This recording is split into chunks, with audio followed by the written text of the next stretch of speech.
I'm Logan Crawford, and right now on Spotlight, we're talking with author Frank Weber about his amazing book, a mesmerizing book called Until Next Time. It transports readers to the heart of a mountain community where ordinary meets extraordinary. As the protagonist, an old man, finds himself accompanied by a silent, ghostly visitor. He gains a newfound understanding of the secrets hidden within the landscape. The author's captivating narrative demonstrates the power of resilience and the profound connection between human beings and nature. We are delighted to have Frank in the spotlight today. We thank the folks at Atticus Publishing for helping us put him in the spotlight today. And we ask viewers like you to support writers like him by subscribing to our channel. Frank, thanks so much for being our guest today. Thank you for having me. Loved your book, Until Next Time. Let's start out with the big picture. Tell folks what it's all about. Well, it's a basic, simple story. Part coming of age, part Ghost of the Mountain. There's a boy that doesn't really want to be a part of anything.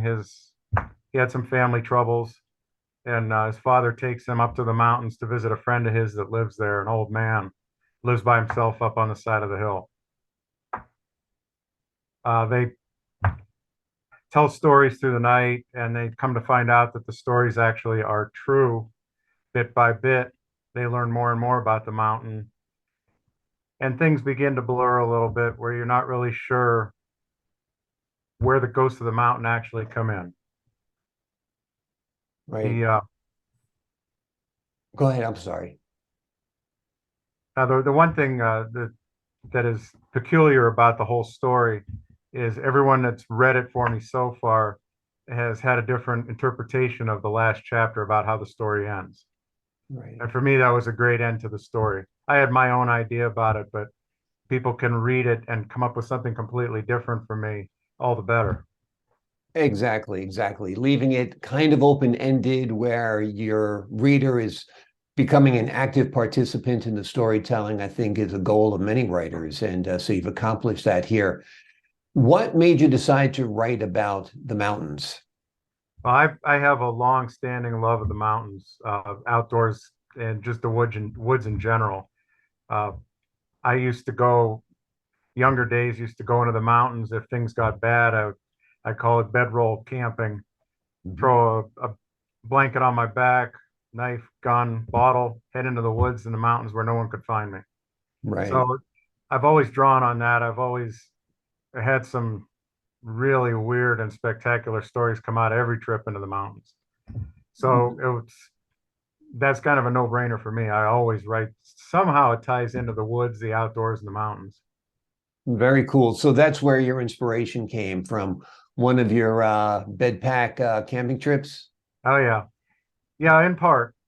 The story itself had actually hit me completely out of left field one Sunday afternoon watching documentaries on TV, and I thought, boy, why does everything in the woods? Why is everything people run into? Why are they afraid of it? Why do they think it's out to get them? And just like that, the whole story came to me. And within about 2 weeks, I had the whole thing written. Very cool. Very cool. I find something a little scarier about being alone in the mountains or the woods than being in a big city, even though there's more, you know, registered killers in the big city. When you're all alone out there, it's you and whoever you encounter. I mean, like I think you said at the beginning of your story that you usually bring a knife and a gun with you, right? Oh yeah, absolutely. Yeah. Don't go to the mountains without it. Yeah. Don't leave home without it, as they say, because you don't know. You run into an escaped con in there, or whatever. People Like you said, your imagination kind of runs wild when you're there. in the mountains, the people never worried me. You can spot them coming. You can tell they're coming. It's when you go up into the mountains and even the hardwoods. We got bears and coyotes, depending on how far up you get, a mountain lion even. Not something you want to run into, and you don't want them finding you in the middle of the night. Exactly, I exactly. worry more about the animals than I ever did people. Right, right. Yeah, well, you must have more animals out where you are. We often are, in the Catskills and often in Acadia, and there's not too many bears and mountain lions there, as far as I know, anyway. But it is a very enchanting place, the mountains, that's for sure. Now, you've got an interesting background. Your website is on the screen. It's frankietats.com. Love the nickname. How did you earn that? Where did you earn that? Who's been calling you that for how long? That I stumbled into that nickname several years ago. I was doing alternative modeling. I'm Mhm. covered with tattoos.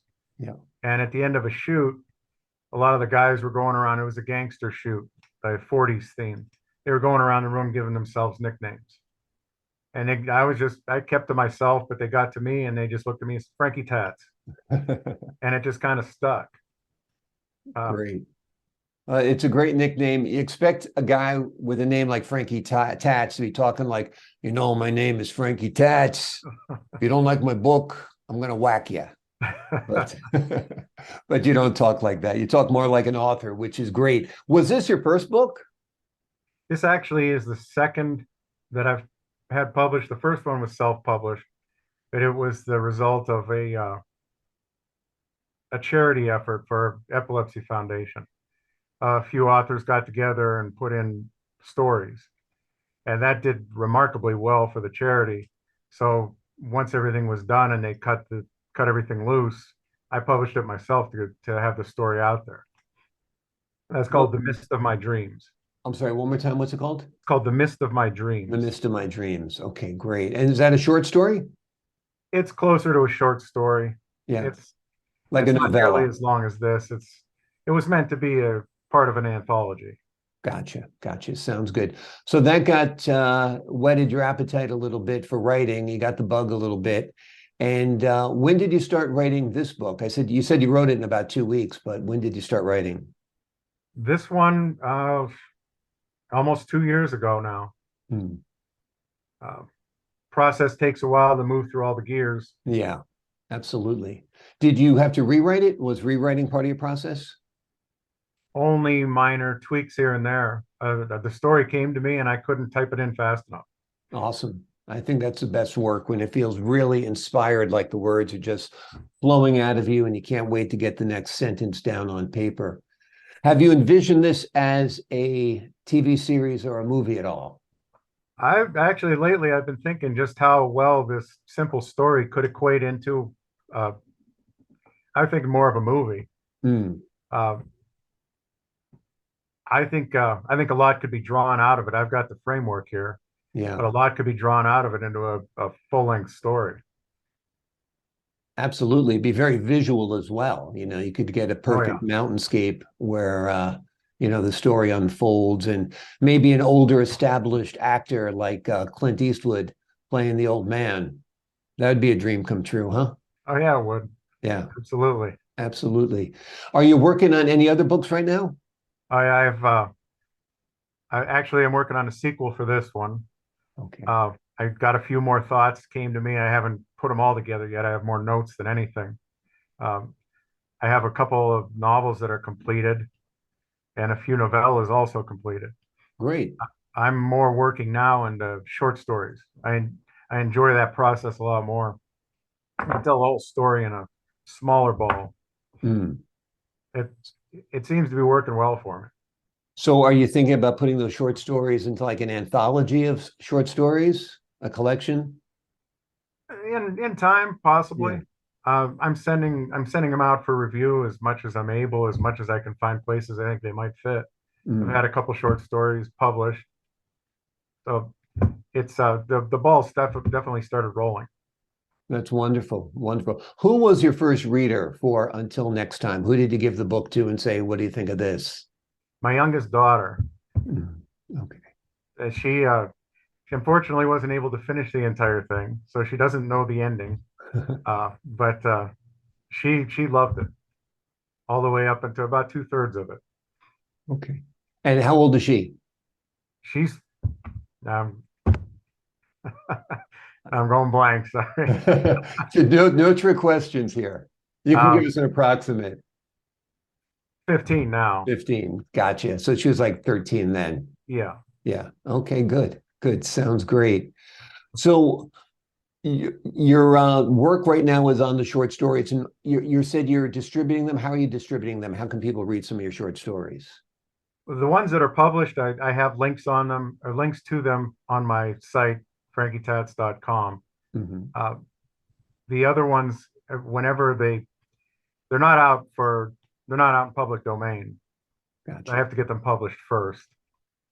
But right now they're all out as much as I could put out. Several of them are under review. Several of them are just received and ready to review. Sounds great. Sounds great. And where do you see your career going next? Do you want to get into writing full time, or are you writing full time? Right now, that's what I am doing. Right. I had resigned my position as a manager of labor relations after 20 years, Mhm. just before the shutdown. And unfortunately, about the same time, both my legs went into a catastrophic state.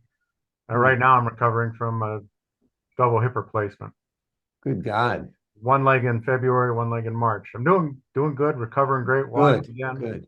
But all of that just kind of pushed me in this direction Right. because I can Right. always sit with my notebook and write, and I can always sit at the laptop and write. Yeah. So in the Yeah. meantime, I would love for it to be a full-time profession, but in the Right. meantime, that's Exactly. what I Well, do. I'm sure it's been good therapy for you writing too, to kind of get you out of your, I mean, I'm sure a little funk is attached with going through some surgeries. Oh yeah, And absolutely. yeah. And the It did recovery process. gave me a few short stories as well. Yeah. Absolutely, absolutely. Well, the name of the book is called Until Next Time. It is an extraordinary tale that will transport you to the heart of a mountain where the ordinary meets the extraordinary. You'll hear some tales told. You'll be wondering if they're true or not. Some may be, some might be, some maybe aren't. It's up for you to decide. It is a great book. It is written by Frank Weber. You can find out more on his website, frankietats.com. You can also catch up on all of his work and all of his writings there as well. Frank, thanks so much for joining us here today on Spotlight. Thank you so much for having me. Oh, the pleasure is all mine. And to the folks at home, I'm Logan Crawford, thanking you for your time this time until next time on Spotlight.